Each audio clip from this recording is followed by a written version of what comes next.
A legacy. Life has always been a struggle for me, as far as I can remember, and even before I can remember, so I've been told.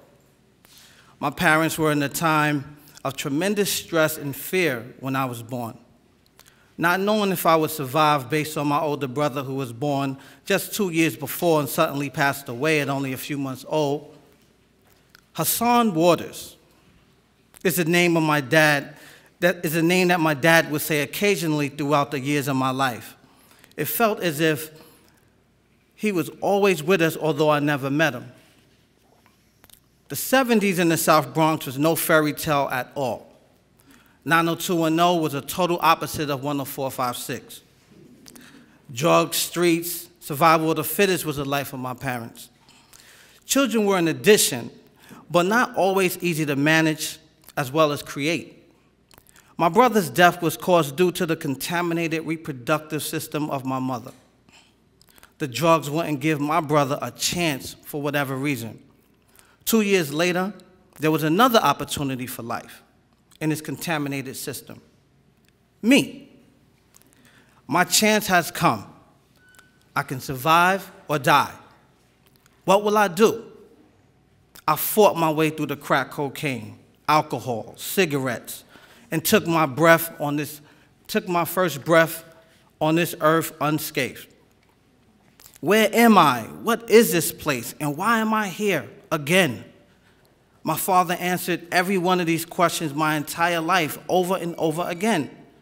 He would say, "You are a leader. This is your world, and your duty is to serve as many people as possible. Protect your family at all costs, and remember to leave something of value behind so that those that follow can have a head start and don't have to repeat your mistakes." He continues saying, "Regardless of my life and this toxic lifestyle that I chose, you do not and will not be anything like me or repeat any of my negative actions. You are better than anything I will ever be. You are a miracle child." I began going through life with a leader mentality, from being the first one to start playing any activity on my block or bringing in a crowd or simply starting a conversation. As I got older, these activities became career goals, projects, and businesses. I've worked extremely hard to generate wealth financially while using my intellectual wealth from my dad. However, I forgot all about the intellectual and spiritual wealth at times and began to focus more on the earthly desires and tangible items that I was achieving. One day I called my dad on the phone to tell him that I want to speak to him about a few things. "Come on over, son. I'm home all day. I'm anxious to come over because I'm not sure what he's going to say about me feeling stressed, depressed, and just out of it. My goal is to tell my dad that I'm frustrated, but I have a plan to correct all of the problems that I'm having with my latest business venture, my 125street.com. This is a website focused to bring the 125th Street shopping corridor in Harlem to the World Wide Web and put Black America online. No one has ever done it, and this is my time to change the world. Again." I arrive at the house, and my dad is talking about his aches and pains and how his body is feeling because he was recently ill. "Not feeling too good, but I'll be all right," he says. "Dad, I hope you stop eating those pig feet and them pork chops." You know I can't stop that, son." So finally, I start to tell him about the business issues that I was having, explaining how I visited 500 businesses and organizations, and only 4 people actually showed up to my event to hear what I was offering. Then suddenly, as I was telling the story, I started just drowning myself in tears because I was so disappointed that I let him down because this venture was such a failure. I couldn't handle another business idea unfinished. "What are you so upset about?" he says. "I raised you to do anything you can put your mind to, and don't you dare allow anyone to deter you from what you want. I don't care about those projects. You made rap records, movies, a magazine, and anything you can think of. Look at me." Pulls my face closer to his. "I've been proud of you. You are smarter and better than anything I've ever been.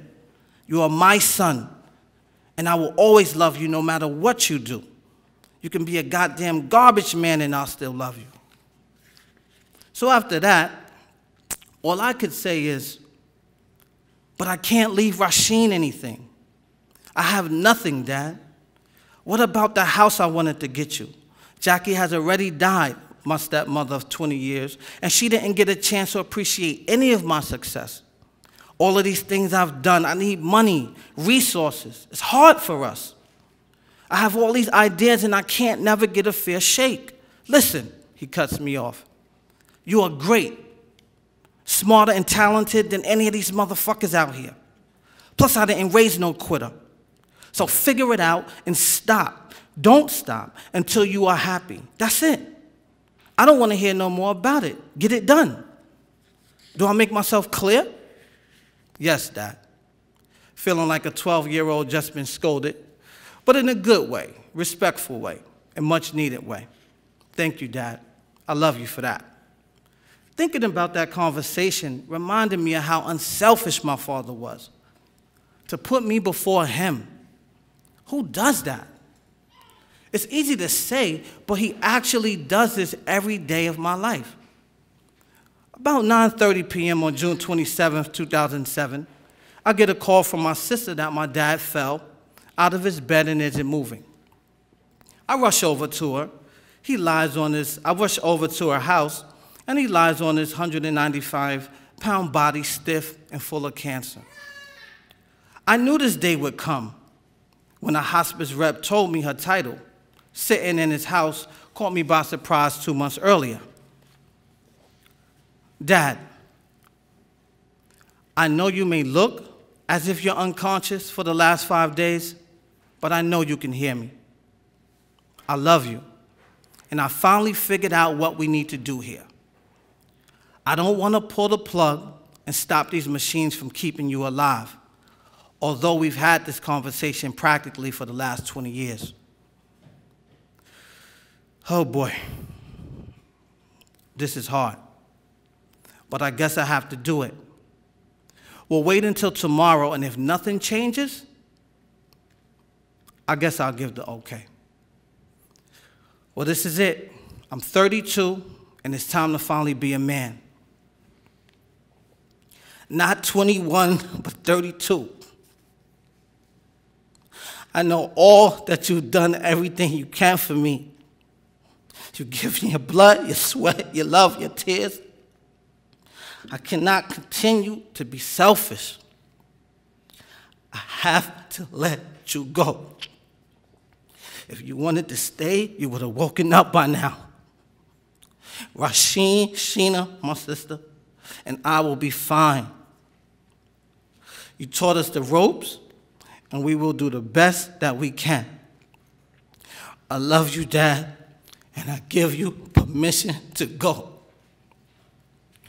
This is my last words to my father. I left the hospital to prepare for the launch party for the My 125 Street business that I was so upset about before. He actually invested in that company and helped me get it off the ground. As I was about to leave for the event, I received a call from my sister, Sheena, saying that he had passed away right after I left the hospital. Although I did return to the hospital that night, I also went to the event the same night. I cried a bit, like I'm doing now, and paid homage to my hero, and found a new business partner at that same event, which catapulted that same business into a 10-year reign, including numerous awards, mentors, thousands of professional relationships, a new best friend, and even my wife who is here tonight, Shaniqua, and my two beautiful daughters, Sunil and my 5-day-old daughter, Jana Maya Waters, that are here tonight. So thank you, Dad. This was your legacy to me. Thank you.